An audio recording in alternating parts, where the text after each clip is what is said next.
રાજસ્થાનના અજમેરમાં હોટલમાં આગ લાગવાનો મામલો, એકી સાથે 3 જનાજા નીકળતા લાઠી શહેરમાં શોકનો માહોલ। અજમેર હોટેલ દુર્ઘટનામાં લાઠીના એક જ પરિવારના 3 વ્યક્તિઓ મોતને ભેટ્યા। અલ્પેશભાઈ નુરાની પત્ની શબનમબેન નુરાની અને પુત્ર અરમાન નુરાનીના મૃતદેહ પહોંચ્યા લાઠી। એકી સાથે 3 જનાજા નીકળતા લાઠી શહેરમાં શોકનો માહોલ। એક જ પરિવારના 3 સભ્યોની અંતિમ ક્રિયામાં માનવમેદની ઉમટી। નૌશાદ કાદરી, ન્યૂઝ 9 ગુજરાતી, અમરેલી। અમારે પેલા ત્યાંથી ફોન આવ્યો હતો પોલીસનો કે આ ભાઈ કોણ છે, તો અમે ફોટો મોકલ્યો તો અમે કીધું આ અમારો ભાઈ છે।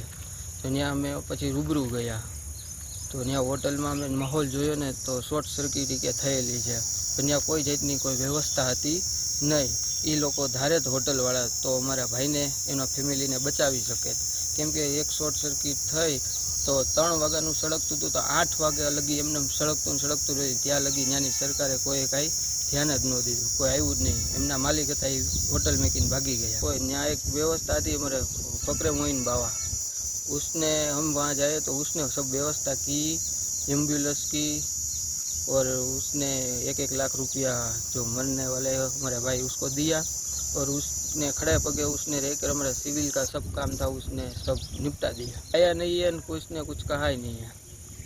उस पर हमने FIR दी है, हो सके तो हमें अन्याय और हमारे को इंसाफ चाहिए।